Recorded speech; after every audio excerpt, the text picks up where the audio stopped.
Hi, I blog at canyonwalkerconnections.com, and the videos are only teasers to get you to go to the website to read and to do some research on your own. This video is specifically intended to Christians that are perhaps open to forming conversation and dialogue between the church and the GLBT community, and in particular GLBT church. Please stop doing air quotes and quotes every time you write GLBT Christian as if they're oxymorons and they cannot exist. GLBT Christians indeed do exist. Christianity is defined by your faith and profession in Jesus Christ and the fruits of the Spirit exhibited in your life. Who are we to say that they are not Christians because we do not approve of their same-sex attractions and their same-sex behaviors? That's not our job. I would also like you to look at how I deal with each of those 5 verses in the Bible that are associated with same-sex behavior or homosexuality as we interpret it. It's at my blog post at canyonwalkerconnections.com. Very easy to get around the blog site.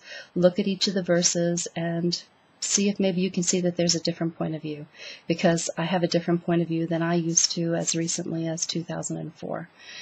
I used to be in the camp to think that you could never be a gay Christian, that I would never see a gay person in heaven. Well, I've come a long way in that, and I believe it's the Holy Spirit that shifted me. So here's what I'd like to talk to you about. Very succinctly, very quickly, it's 3 topics. I'd like you to listen to stories. I'd like you to learn some background here. And then I'd like you to consider loosening the chains of injustice against the GLBT community. So I'd like you to listen to their stories. For too long, we've imposed our reality of what their lives are onto, instead of listening to their stories. They each have a story. Who are we to say that we know who they are and what they think and when they figured out that they were gay? We're not even allowed as Christians to say to the potter, how dare you make this clay the way you made it? How arrogant is it that we should say that to God?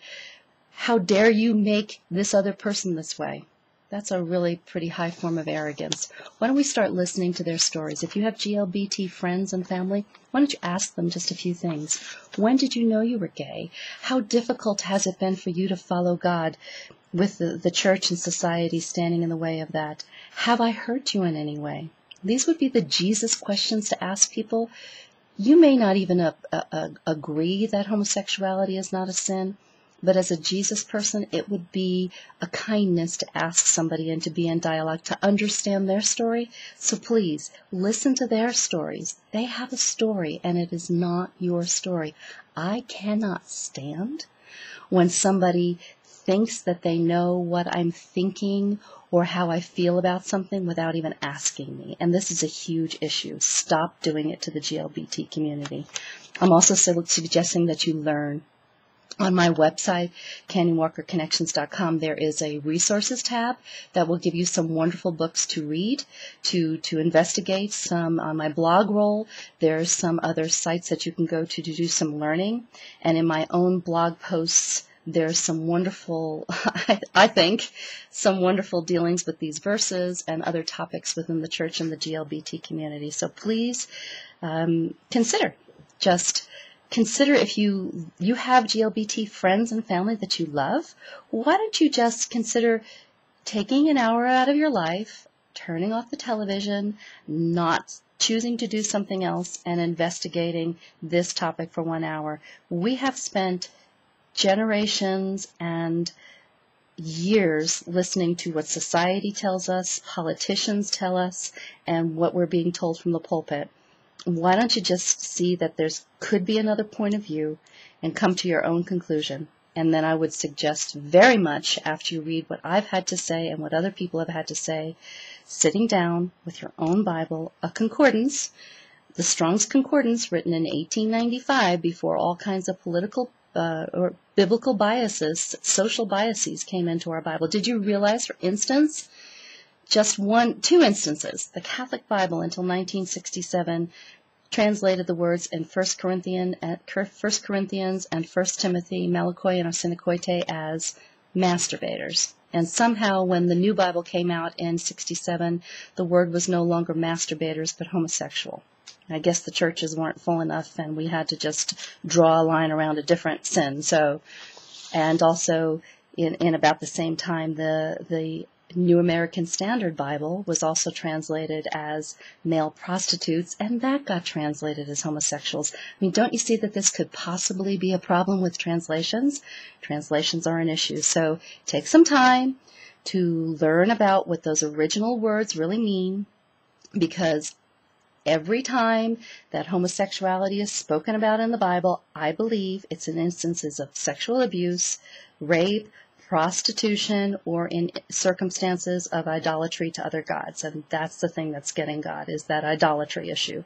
So there's books suggested there, there's blog posts, and I suggest you learn from your own relationships around you. Talk to the people around you that are GLBT, and especially those that are Christians, and see their view of God and the Bible.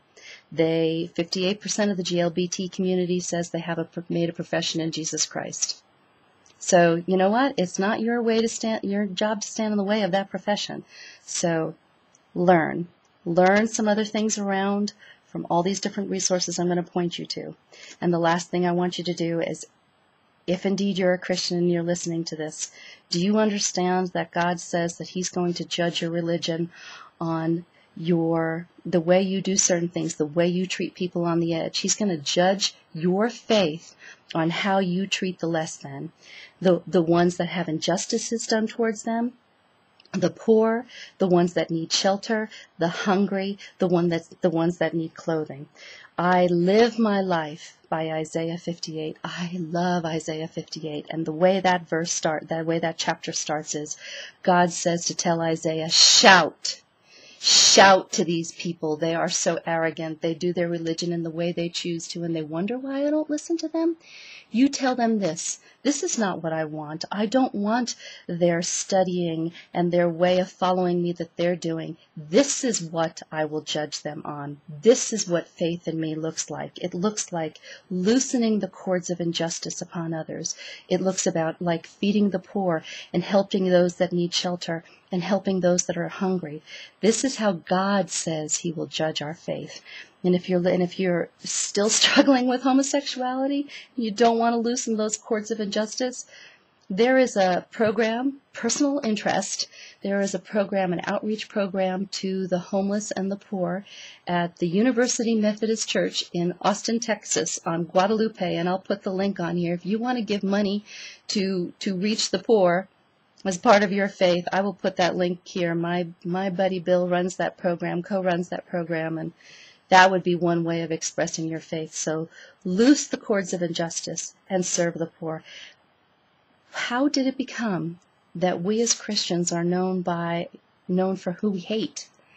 We're known, 91% of the young people outside of the church know us as anti-gay. Isn't that interesting that they know us for who we hate and not how we love? Something has gotten really twisted around here. God says to love and serve, and we're not doing that to the GLBT community at all. It doesn't matter how you dress up your discrimination. It doesn't matter if you say, I love the sin or hate the sin. It doesn't work. When people say that, I so acutely hear their judgment. Very rarely do I see somebody that can actually blindly just love people. And interestingly, I see the ability more common within the non-church community, that they have the ability to genuinely be accepting. It's the Christians that have the real problem with this. So it just doesn't fly with me when you say love the sinner, hate the sin. That's not even in the Bible. What God says is to love your neighbor, and your neighbor being the most difficult person in your life, and to serve. So please go to my blog post, CanyonWalkerConnections.com. Lots of articles in there on the verses, which are the thing that mainly trip up most of us Christians. So please consider reading it, and please consider doing the Jesus thing and listening to people, learning about another possible point of view, and loosening those cords of injustice. Thank you very much. Bye.